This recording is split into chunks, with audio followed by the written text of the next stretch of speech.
Lanka. You can support us with the Super Thanks button below. War is about strategy. In order to win a war, you need to have very clever strategies and be able to implement them. That's why it is so important that all these plans remain secret and are successfully Western ML arrested for Ukrainian forces last year. Drones and other unmanned aerial vehicles are just one part of a war that Russian artillery, infantry, and missiles are currently winning. Russian troops have generously left a ton of equipment for Ukrainian forces to take. Some of it is still in surprisingly good shape. The fact that the Ukrainians destroyed both the newest and the oldest Russian tanks shows how weak the Kremlin's weapons are. As the Russian tanks enter Ukraine, the Ukrainians are destroying them, as the Russians are doing with every tank they can get their hands on. Oleksandr, who is in charge of the ground forces in Ukraine, said that his troops would soon start a counter-offensive after they had stopped Russia's winter campaign. Russian forces have been trying for months to take over Bakhmut so they can control more of eastern Ukraine. After 13 months of fighting, the Ukrainian military has destroyed or taken control of nearly 1,900 Russian and separatist tanks. The conflict between the Russian army and its separatist and mercenary allies in Ukraine deteriorated in February 2022. To do this, more than 1,000 frontline tanks were deployed, primarily T-80U and BV, T-72B3, and T-90M. Near Bakhmut, the Russian army is taking a lot of damage, and the Ukrainian armed forces will move quickly to take advantage of this.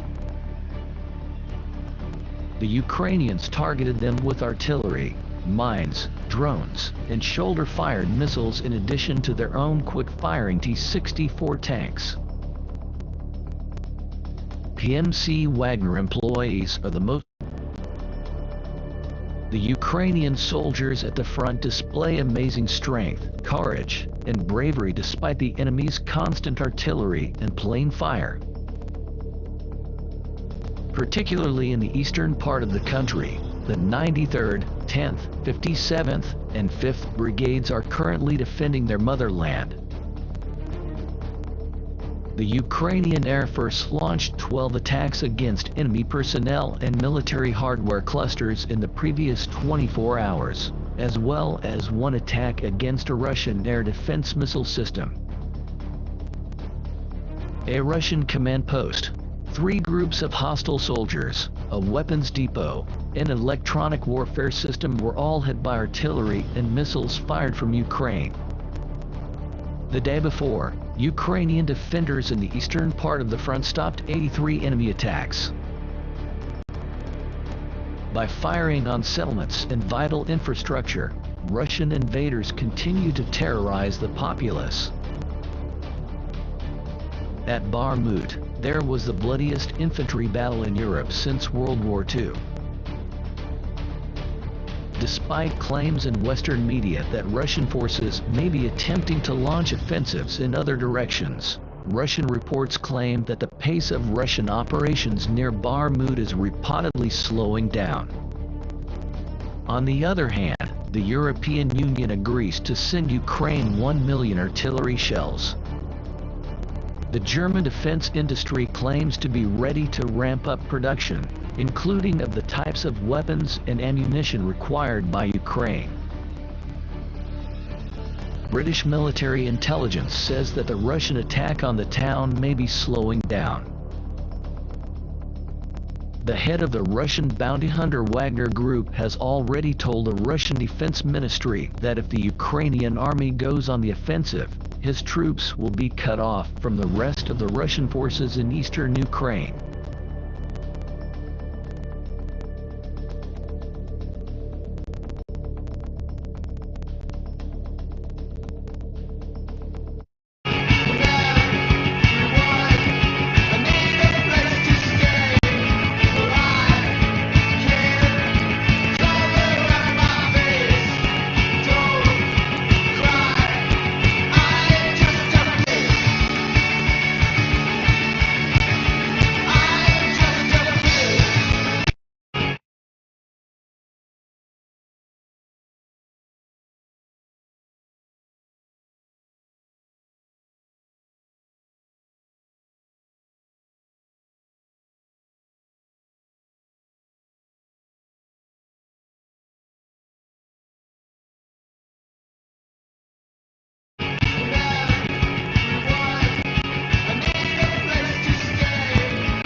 This used to be a city in Ukraine.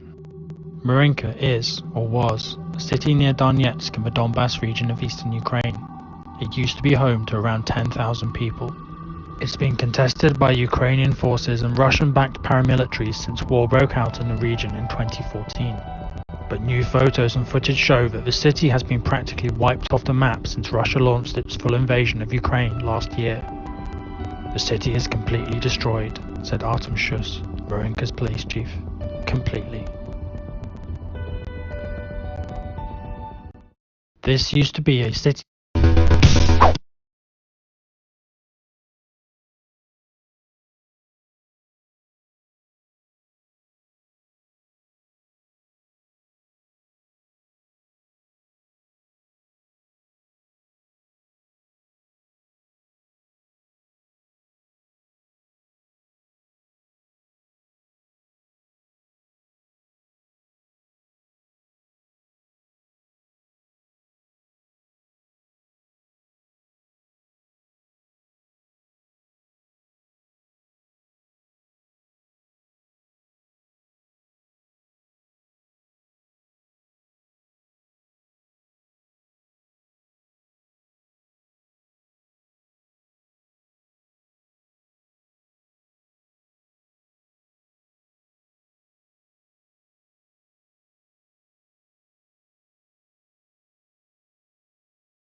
On the ground in Ukraine tonight, where Ivan Watson is out front. He's in Zaporizhia this evening. And Ivan, what is the latest there? Aaron, Ukrainian authorities say at least 2 people were killed in Ukraine's northern Sumy region after Russian warplanes fired guided bombs at towns and villages there. And they say another 3 people were killed in an eastern town called Konstantinivka by a Russian missile attack that is just up the road from the embattled city of Bakhmut, scene of more than 7 months of deadly warfare. Russia's war machine appears to be losing momentum in Bakhmut, where Ukrainian commanders now exhibit optimism. After hurling themselves for months against Ukrainian defenders in this city on Ukraine's eastern front, Russian troops and mercenaries have made only incremental gains and suffered staggering losses. Russian forces in Bakhmut are depleted, says one of Kyiv's top generals, and a Ukrainian counteroffensive could soon be launched. Harder to judge, the enormous sacrifice Ukrainians have made in their costly defense of this embattled city. But while Russia's efforts have slowed, they haven't stalled. Ukraine claims the area has been hit with more than 200 strikes in the last day alone. And Russia is sending in backup to compensate for the growing losses of Wagner private mercenaries. with Russian airborne troops now playing a greater role in the fighting around Bakhmut, according to the Ukrainian military. I want to say that the situation in the south has not improved in such a way we can talk about some kind of victory or anything like that. On the contrary, the enemy is applying even more pressure.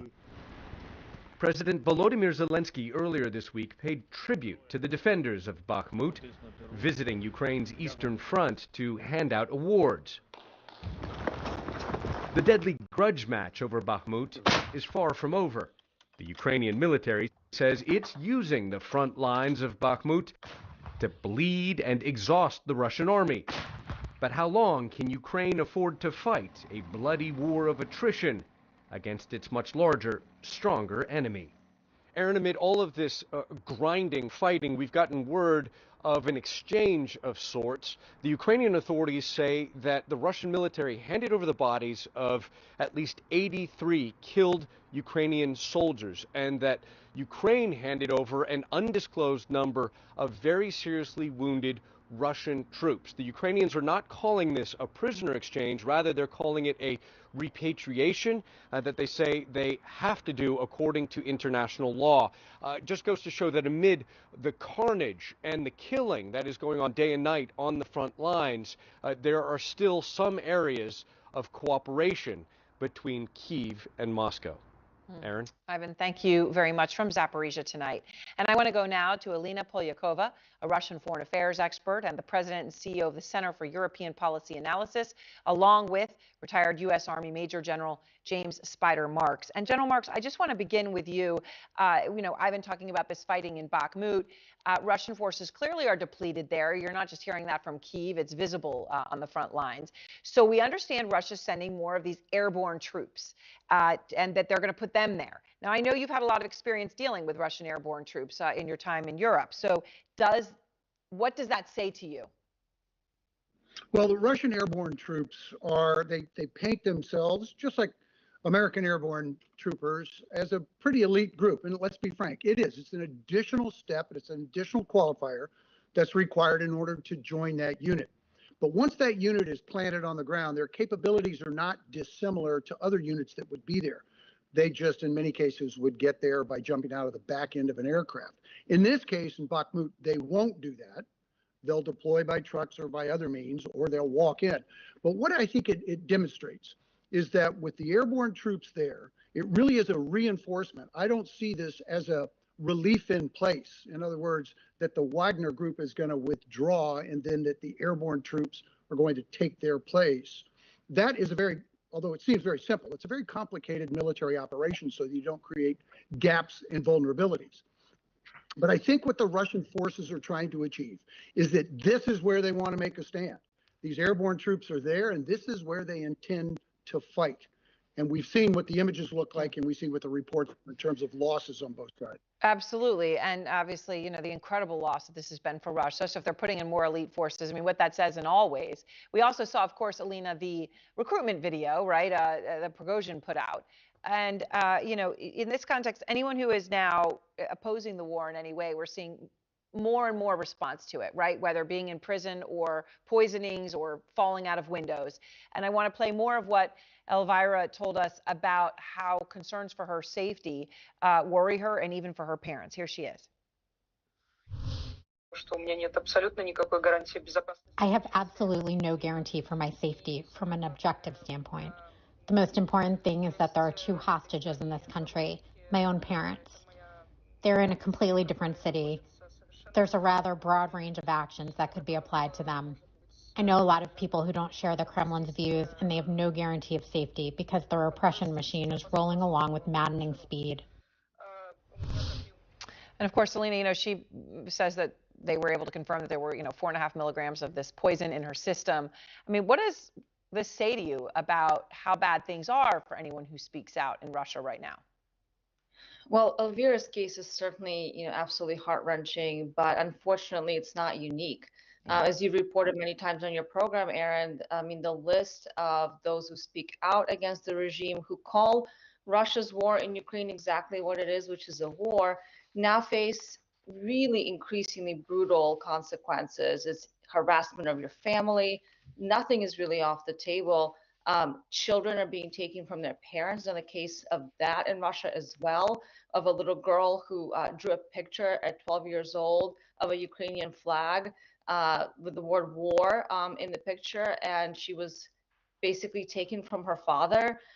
It's really approaching a state of repression, censorship, and just really deep, I think, dictatorial type tactics that look very much like a place like North Korea or Belarus. I mean, this is what Russia is today, and the risk of speaking out is incredibly high. And General Marks, and Alina talks about repression. Elvira also told us about how bad the repression has gotten as she sees it there, talking about what they will do to track down any critic. Here's what she said about that. They come to some people at 4 a.m. They come to do searches, knocking down doors with sledgehammers. They ransack, turning the whole house over in an attempt to find some documents discrediting the authorities, or I don't know, to find some opposition signs. I mean, General, this is what they're spending time doing, day in and day out, knocking on doors 4 a.m. with sledgehammers. Doesn't sound much like a republic, does it? It sounds very much like the Soviet Union that we grew up with for 40 to 50 years. Look, there's criminality across the board in terms of what the Russians. Hello and welcome to TVP World. We are in Mława, central Poland, on the battlefield of Battle of Mława, what was the name of this famous battle of the Second World War, of its first phase. This is one of few occasions where Polish military defeated German invaders back in 1939. Remember our friend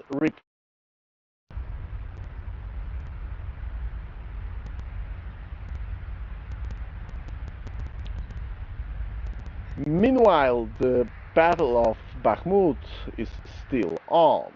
This is the way this urban fight looks like lately. Those guys are Ukrainian border guards fighting and facing Wagner.